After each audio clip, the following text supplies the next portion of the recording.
This right here is the Insta360 Flow 2 Pro, and it has a little trick that no other mobile gimbal can do on the market right now, if you have an iPhone. I'll explain that in a little bit, but I've been using my phone to film for this channel more than ever lately. I realized, like, on this camera, I have a camera that can do 4K, 120 frames a second, Apple ProRes. I have 3 different lenses on there, wide, medium, and telephoto. A 4th one if you count the terrible front-facing camera. But more importantly, like, this thing is always on me, and when I shoot photos or videos to it, I can then just send them to the internet, shoot them to Instagram, shoot them to my friends. Like, I already have them on my personal computer, or like my mobile computer. This is like a camera and a computer in one. And for most creators out there, I kind of think instead of going out and buying another camera, it makes more sense to just invest in the camera you already have in your pocket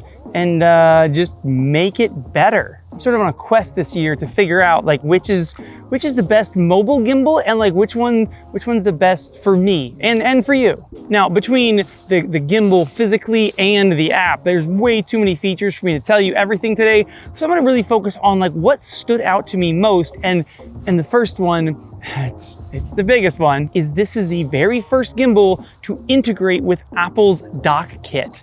Now, if you haven't heard of Apple's DockKit, that would make sense, because again, this is the very first gimbal that can do it. But essentially what it is right here, there's an NFC tag on the gimbal. I take my iPhone, I tap the top of it, Apple DockKit comes up, I confirm it, and now my phone is paired to the gimbal through Apple's DockKit. And as soon as that happens, I can now use this gimbal to track myself in over 200 apps on the iPhone, which is huge. Like, I could be in the Blackmagic camera app or any camera app and still have tracking active on this gimbal without any sort of extra pieces on there. It's just using that camera feed, passing it through to Apple DockKit, and then it can track me. You could do FaceTime calls or Zoom calls. Maybe you're doing Instagram Live, like you want to show people off something while you're on Instagram Live. You can do that through this gimbal because of Apple DockKit. And that is cool, but for more in-depth tracking features, you can then go into the Insta360 app where Deep Track 4.0 takes over, which is personally what I've been using most because I can do things like gesture control. I can just hold my hand up like this. It locks onto me and starts recording. It can follow me around. It can do a full 360 around because it's a full 360 style gimbal. You can do active zoom tracking. So maybe you're like out doing a sport and you want the camera not just to track you, but you want it to zoom in as you go further away and then zoom back out as you come closer to the camera again. You can do pro framing grids so that you can actually change the composition of tracking. So like with Apple DockKit, you're basically just gonna track in the center. But let's say I wanted to track on that thirds line. I can go into pro framing, select that spot that I wanted to track on, say yes, and then boom, I'm tracking on the thirds marker. And then within the app, there's all sorts of other features like time lapse, time shift. You can do a dolly zoom in there. You can do panoramic photos automatically in there. So there's a ton within the actual app itself. Even a teleprompter mode where you can put text on the screen if you're using the front-facing camera and talk to. I would love a teleprompter right now. That would make this far simpler. I won't go through everything in the app, but there are 2 other big features for me. One is single person tracking and multi-person tracking. So if I just do single tracking, it'll keep me in the middle no matter if somebody else comes into the frame. And if I do multi-person, as soon as someone else comes in the frame, it will recenter so that we're both centered in the frame instead of, again, just keeping me centered in the frame. That's huge. But the other big one is that within the app, within all those features that I can do, I can turn on Apple ProRes recording on my iPhone in the app, which again is huge because that means that I can still film in Apple ProRes, but still get all of the tracking features that are in the app. Again, I can use Apple DockKit. I can use Apple DockKit in any app, but the tracking is limited. It can track, it's just a little limited. All the advanced features that are in the Insta360 app, now I can do that with Apple ProRes turned on, and I get the best of both worlds. I'm gonna go meet up with the girls. We're gonna film a little bit with the girls, and then we'll go back to the office, wrap this thing up. We'll also talk about the price, because the price is kind of shocking how affordable this thing is.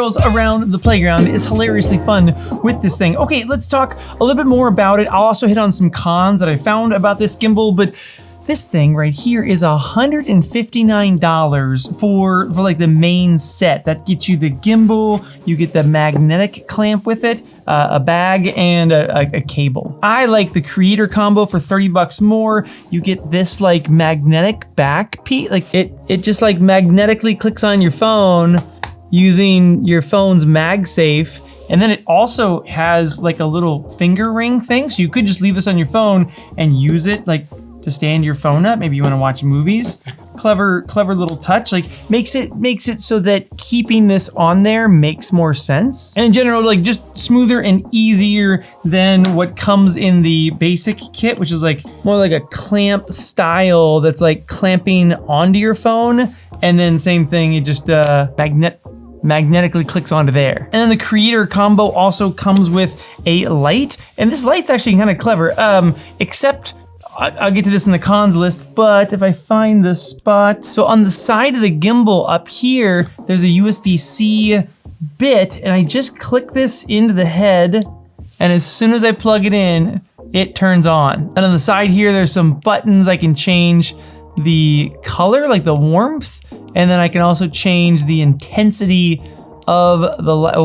That one gets nice and bright. So now we have a fill light if you're gonna be using this at night at all. If you were just like in selfie mode, like that's a decently bright light. It's not gonna do much like during the day, but yeah, it's on there. Also here's part of the cons list. There's no way to turn this light off. Like there's no off button. It's either plugged in and on, or to turn it off, you pull it off. I would like to just have I don't know, maybe in the app there's something that I'm missing. You can also have it forward facing. So like if I wanted to plug it in this way, now if I was using the front facing camera, same thing, I would have a little bit of fill light on there, but yeah, there's no way to turn it off. It does come again in the creator combo. Now this thing does have a 10-hour battery life, which I think is like plenty. That 10 hours, that's longer than my phone can record for. So this thing can outlast my phone that I would need to be. If it does die though, if my phone dies,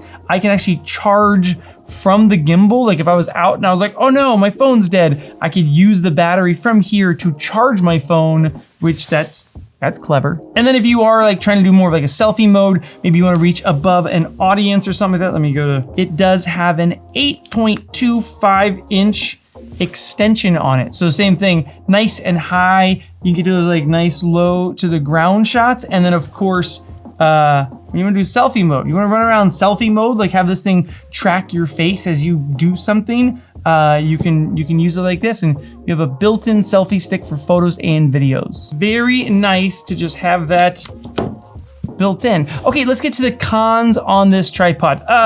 I mean, one big one for me is it's white instead of black. Like I wish this thing was black, just because I am already like showing a lot of like dirt and grime on the handle, like running around with the girls at the playground and then grabbing this thing. I don't know. It looks good as white, but I would, if they release one in black, I will for sure buy that one. And then the Apple tracking. Now the Apple tracking through DockKit, it's a very good feature to have, especially because again, I can use it across 200 different apps, but it's kind of like a slow tracking. Like it's not meant for anything moving quickly. So if I'm chasing my girls around the playground, the Apple tracking is not gonna be great. I have to go into the Insta360 app. Now, the tracking in the Insta360 app is like shockingly good, but I like to, this is like very niche to me. And like, here's a problem that I'm having. Most of you won't have this. I like to film in the Blackmagic camera app, Apple ProRes LT, which means I can film internally to my phone and still get Apple ProRes